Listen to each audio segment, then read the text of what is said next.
So how clean do you really need to eat when you are in a calorie surplus? Do you need to make sure that your diet is pristine, that you're cleaning everything with fairy liquid before it goes into your mouth?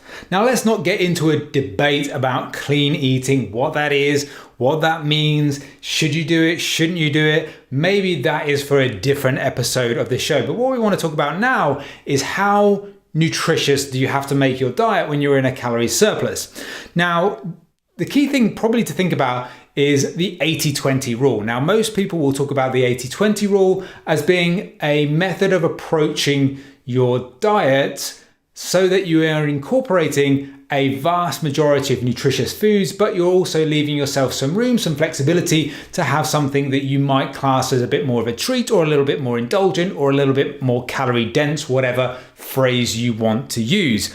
But in reality, the 80-20 rule for when you're in a calorie deficit, maybe of 2,000 calories, is very different amount of food to when you are in a calorie surplus, possibly around 3,000 calories. Again, huge assumptions on where you might be at for those two different scenarios. But here's the thing that really, I guess, is the summation of everything that I'm probably going to say for the rest of this episode of the show, is that if you have met your protein requirements and you've met your overall nutrient requirements to make sure that you haven't got any deficiencies, then I really see that there's no issue with having the rest of your calories from whatever you want them to be from, whether that is from more nutritious food because that's what you enjoy, or whether it's from foods that maybe other people would class as dirty, although I wouldn't use that word. So as long as you're still hitting that calorie target, you're not using this as an excuse to go into that sort of dirty bulk that people would kind of phrase it as. You're not using it as an excuse to say, well, okay, I'm just going to eat a bunch of junk food and I'm going to have whatever the fuck I want and it's going to be huge amounts of calorie intake. As long as you're saying, okay, well, this is my protein number so that I can make sure I'm building muscle. I'm following my right protein feeding protocol to make sure that I'm building muscle in the most efficient way possible. Plus, I'm eating a bunch of nutritious foods that make sure I'm eating my requirements to meet micronutrient intake. After that, as long as I hit calories, I do what the fuck I want. Really kind of, that's the way I would approach it. Now, there are some kind of subtle nuances and things that you might want to think about. For example, if you want to, I would always recommend keeping fat below 40% when you're in a surplus to avoid unnecessary fat gain related to nutrient partitioning. But again, that's maybe sort of something less for you to worry about. And again, unless you're really kind of like a keto diehard, maybe it's not necessarily something you need to actively think about. Now, the reality is that sometimes when you are in a calorie surplus, you're going to need to eat more calorie dense food simply to get the calories in, because it's very difficult to eat really low calorie, high volume, nutrient dense foods if your calorie intake is set very high. And it can be quite very unpleasant to eat high volume of foods, keep feeling really full all the time and feel like you can't actually eat anymore because you feel so goddamn full. So it's unpleasant to get to that stage where you are eating those sorts of foods all the time. And it could be the case where some cereal, a shake, maybe a shake that's got some honey in it, it's got some fruit in it, it's maybe got some nut butter in it, all of those different sorts of things, basically kind of helping you to increase your calorie intake, help you not feel full, but helping you to get those calories in. Maybe people class that as maybe not clean, especially like the cereals and things like that, maybe bread, etc., whatever. Is again, I have no freaking idea what people class as a dirty food anyway. I don't fucking know what the definition is these days. Ask one person, you'll get one answer. Ask another, you get a completely fucking different one. But regardless, you're going to need to eat potentially some of these foods that people class as dirty to help you achieve your calorie intake that you set for yourself. But again, come back to that first principle that I said. is that you want to make sure you're hitting protein and you want to make sure you're getting your micronutrients. It's not an excuse to have the Pop-Tart, fucking Haribo and donut diet. That's not what we're talking about here. We're talking about hitting the macronutrient intake that you need in terms of protein, hitting a minimum amount of fat, hitting your calorie intake, and also hitting your micronutrient intake, and then kind of filling the gaps with anything you fucking want is really kind of what I'm saying. Now, I mentioned a couple of times about your protein. Now, we talked about on previous podcasts about optimal protein feeding for building muscle, and that being 4 to 6 servings throughout the day so that you're maximizing muscle protein synthesis, you're minimizing muscle protein breakdown, but you're also activating your leucine threshold at the same time. And we've gone into various different details about how you can set up those 4 to 6 different servings in the most optimal way, but we'll leave that for you to go and listen to those specific episodes.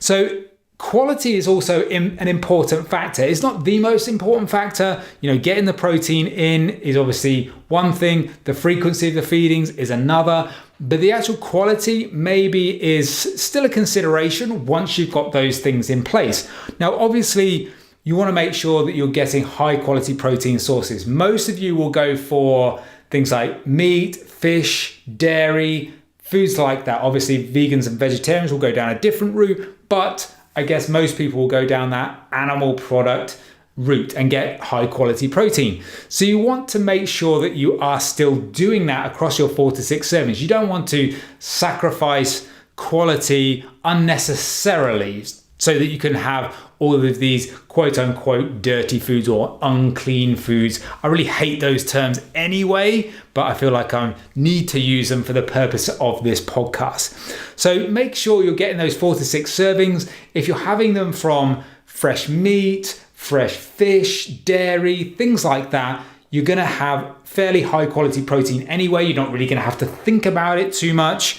And again, it's going to help you hit that protein requirement without having to go towards maybe less clean foods. Again, it really pains me to say those phrases.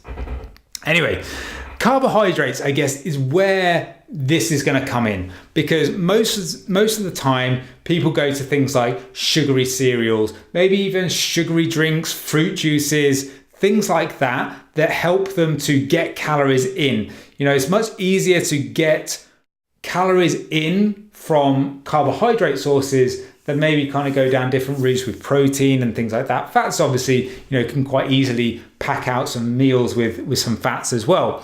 So you're getting your nutrients from your vegetables, your fruit and things like that. But then you might be saying, well, okay, now I'm going to go and drift in. I'm going to have some, again, people might demonize bread. People might demonize sugary cereals. People might demonize fruit juices, things like that. Again, it might be just the case that you need to top up your calories with those types of foods. And there's nothing wrong with that, especially, like having it around training where maybe you feel like you need that little boost of energy, quick bit of carbohydrate intake. Maybe you're feeling really wiped out afterwards and you could do with some carbohydrate intake after your training. Again, there's nothing wrong with that. Don't feel like you have to go this super clean route. You can certainly lose body fat and get in great shape by still incorporating these foods in your diet. And likewise, you can build muscle doing exactly the same. And sometimes, as I said before, it's almost necessary. Don't everyone tell you that I said it's absolutely necessary.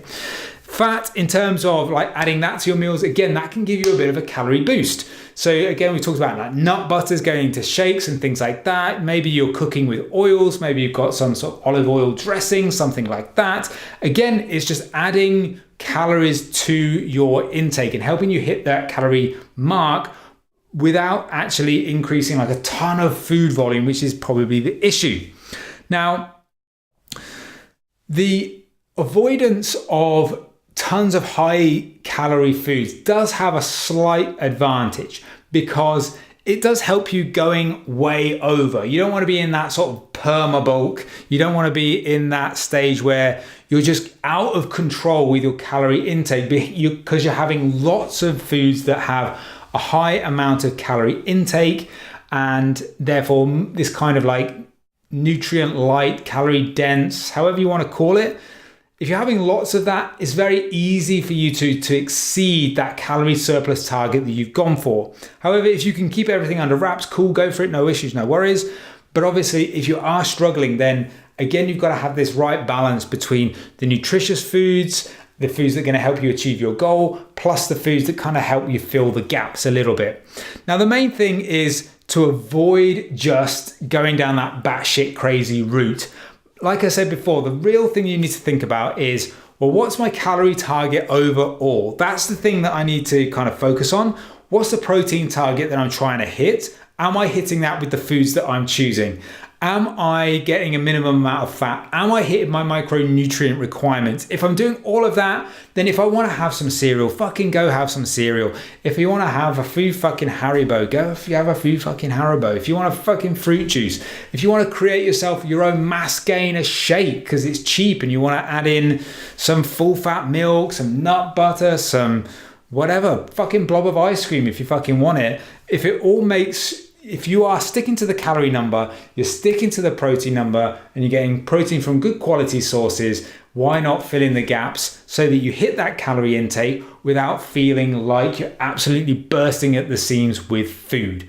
That would be my main thing. So really, how clean do you have to eat when you're in a calorie surplus? Almost, it's as clean as you fucking want to, as long as you're hitting the requirements you need to achieve your goal. But let's maybe stop thinking about foods as clean and dirty. It's a bizarre set of terminology. Anyway, hopefully this gave you some insight into what you need to do if you are going into that calorie surplus phase. If it did, come and let me know on Instagram at iron_paradise_fitness. Let me know what you thought of the episode. And maybe if you've got your own burning questions you want me to answer on a future episode of the show, just come and let me know. And if you want more fat loss information, building muscle information, and a free training program, plus a load of other free stuff, head over to ironparadisefitness.com and check out the Lean Life Kickstarter pack. It's absolutely free and is yours if you want it. But for now, all I'm going to say is thanks so much for listening. Keep living the lean life, and I'll see you for the next episode of the show.